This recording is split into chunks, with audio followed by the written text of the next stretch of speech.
అల్లూరు సీతారామరాజు జిల్లా రంపచోడవరం ఎమ్మెల్యే మిరియాల శిరీషాదేవి వ్యాఖ్యలపై మాజీ ఎమ్మెల్యే ధనలక్ష్మి ఎమ్మెల్సీ అనంతబాబు ఘాటుగా స్పందించారు. శిరీషాదేవి అంత చేతకాని ఎమ్మెల్యే రాష్ట్రంలో ఎవ్వరూ లేరంటూ మాజీ ఎమ్మెల్యే ధనలక్ష్మి మండిపడితే రంపచోడవరం నియోజకవర్గ చరిత్రలో అతి ఎక్కువ అవినీతి చేసిన ఎమ్మెల్యేగా శిరీషాదేవి నిలిచిందని ఎమ్మెల్సీ అనంతబాబు ఆరోపించారు. ఎమ్మెల్యే శిరీషాదేవి దంపతులు వచ్చిన అవకాశం ఉపయోగించుకుని దాచుకో పద్ధతిలో నియోజకవర్గంలో ప్రజలను పట్టి పీడిస్తున్నారని విమర్శించారు. అడ్డతీగల మండలంలో జరుగుతున్న రంగురాళ్ల తవ్వకాల్లో ఎమ్మెల్యే భర్తకు సంబంధాలున్నాయని ఆరోపించారు.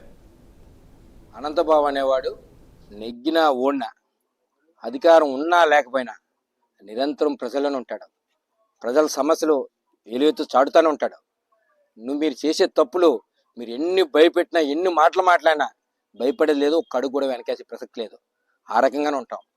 అలాగే నాతో పాటు వైఎస్ఆర్ కాంగ్రెస్ పార్టీ కార్యకర్తలు కానీ నాయకులు కానీ ప్రజాప్రతినిధులు కానీ ఆ రకంగానే ఉంటారు.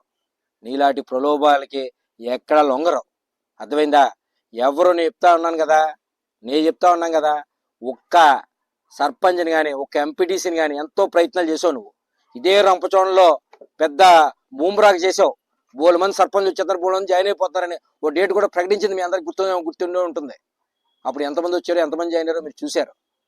ఈవేళ వైఎస్ఆర్ కాంగ్రెస్ పార్టీ కార్యకర్తలు కానీ నాయకులు కానీ కరుడు కట్టిన పార్టీ అభిమానులు ఏ ప్రజాప్రతినిధి ఏ నాయకుడు కూడా ఎక్కడా కూడా తల వంచరు. ఈవేళ చెప్తా ఉంది ఆవిడ అలాగంటున్నారని ఇలాగంటున్నారని. నేను నీ గురించి ఏమంటున్నారో ముందు తెలుసుకో. అనంతబాబు అనేవాడు నెగ్గినా ఓడినా అధికారం ఉన్నా లేకపోయినా